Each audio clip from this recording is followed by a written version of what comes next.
I would first like to thank everyone who has helped to make this virtual convention a success. The many and varied discussions that have taken place will certainly serve to focus greater attention on a movement for a free and unified Korea. This movement is timely.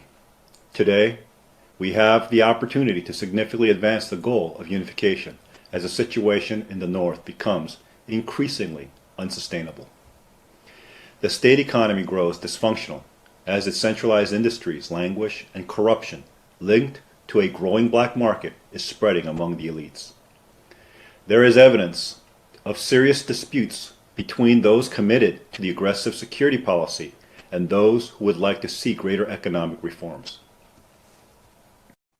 Kim Jong-un's public warning that the North will likely have to endure another arduous march, referring to the famine conditions of the 1990s, indicates the path the current regime will take.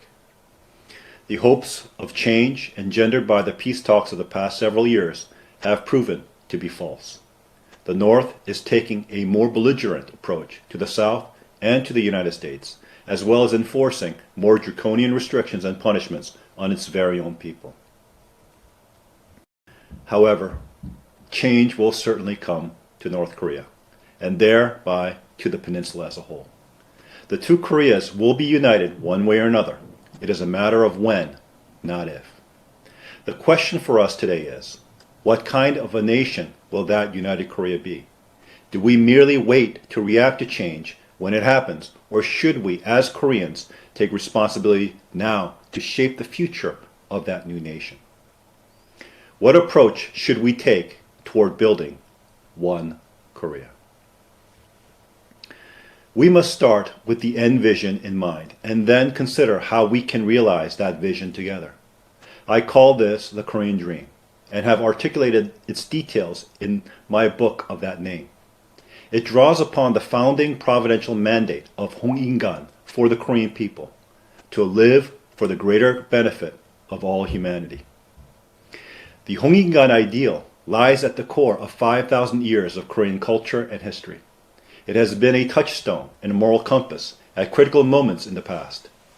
It offers a selfless vision rooted in universal principles that far transcends the current ideological division in longevity, durability, and scope. This shared ethos that is in the DNA of all Koreans will not only bring us together, but also inspire us to create a new nation. It epitomizes the original Korean spirit and will ultimately fulfill our ancestors' aspirations expressed in the Samil independence movement. It is not merely the two Koreas coming together. It is the creation of a new nation that is rooted in the original Hong In-gan ideal and the realization of our long thwarted destiny. As the hype behind the recent peace talks reveal, politics and government actions are not enough to bring about peaceful unification. There needs to be a strong citizens' movement among Koreans in the South and the diaspora campaigning for one Korea with strong support from the international community. Government negotiations focus too narrowly on one issue, the North Korea's nuclear threat, at the expense of the broader, more important issues of human rights and freedoms.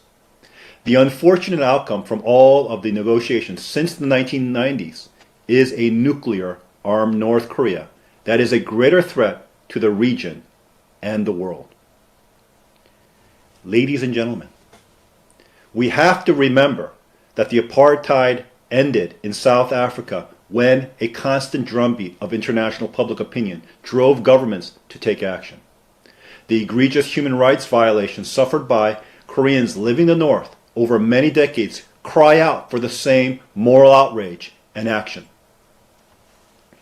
International public pressure must be mounted to address this human rights crisis by actively supporting principled unification based on the Korean Dream. Action for Korea United is pursuing the same tirelessly, working to build a consensus on Korea's future in South Korea and then across the diaspora.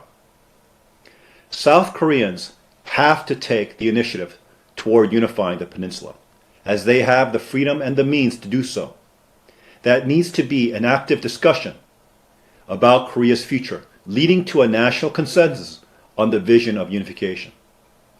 I believe that vision is the Korean dream, since it aspires to realize the founding ideals of Hong In-gan and fulfill the Samil independent movement's goal of creating a new nation based upon the highest ideals of a democratic republic. Ladies and gentlemen, South Korea is known globally for the miracle on the Han, the remarkable economic transformation from a desperately poor, war-ravaged agricultural society to a modern high-tech economy in less than half a century. This success was marked with the South's ranking as the 10th largest GDP in the world just last year. However, that growth is under threat because its economy is vulnerable for a number of reasons. Export-led growth is reaching its limit, especially with Chinese competition intruding in traditional South Korean industries and markets. The South is also heavily dependent on imports, especially oil and gas, because it lacks natural resources, leaving it vulnerable to global price fluctuations. In addition, there is overcapacity in certain sectors, such as infrastructure, that needs to find new outlets for growth. Finally, an aging population with decreasing birth rates and social changes to the traditional ideal of family are creating severe demographic constraints on the South's labor pool going forward. In the long term, unification will bring economic benefits that will address all of these concerns. It will bring together the existing synergistic elements of both Koreas for the benefit of all. The South has a highly developed economy that is in dire need of new avenues for growth. The North provides those opportunities through its untapped natural resources, extensive need for new industries and infrastructure, and expanded labor pool, and in the long run, a larger combined domestic market. However, to reap these potential rewards, some urgent changes are needed in South Korea's economic structure.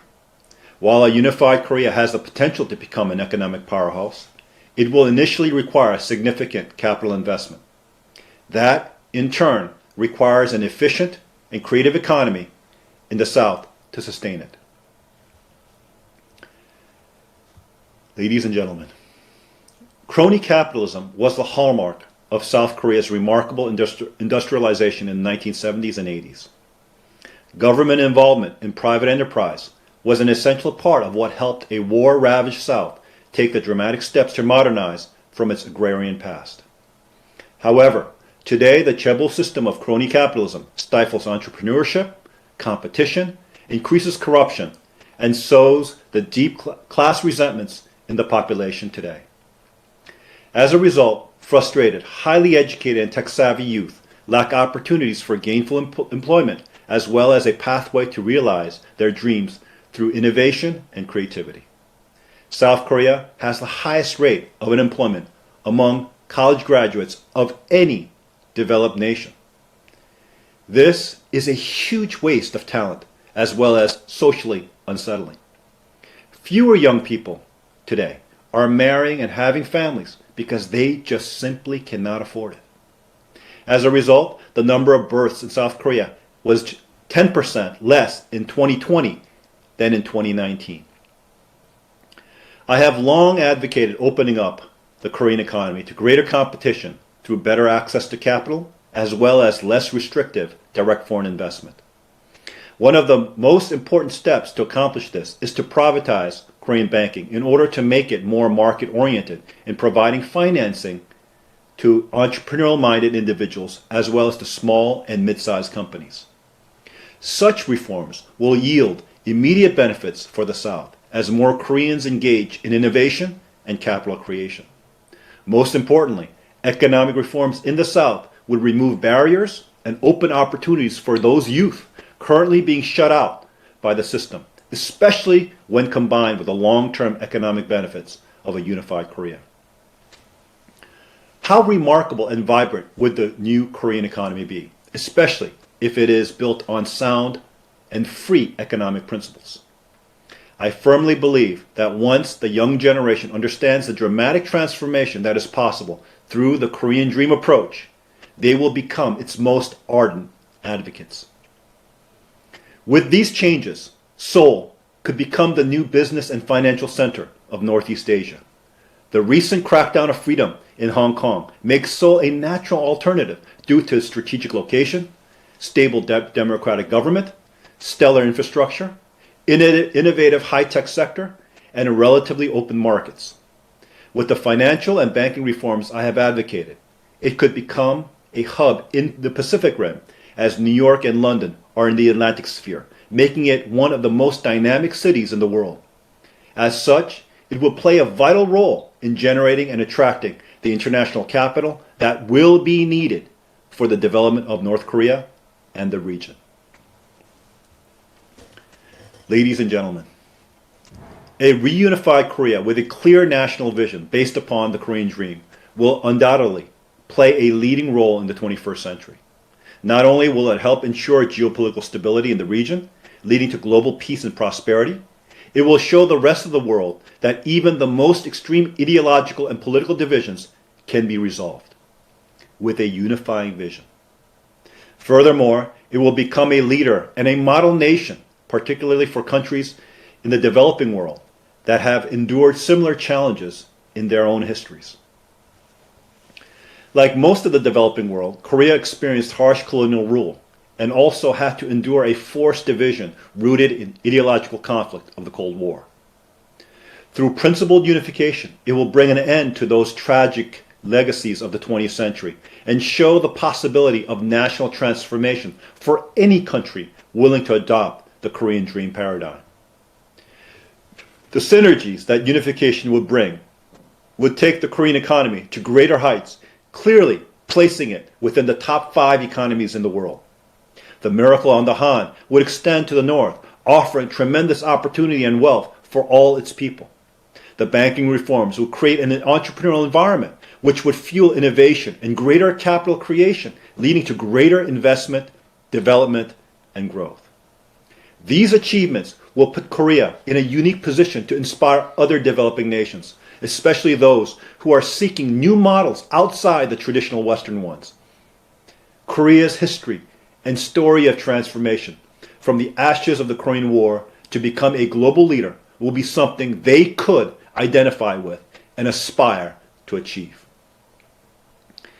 If Korea can complete this challenging journey rooted in the Korean Dream, it will be a leading nation for the 21st century.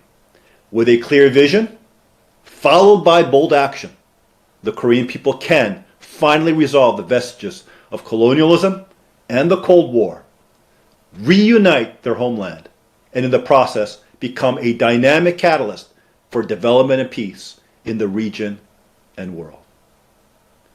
Thank you, and may God bless you and your families.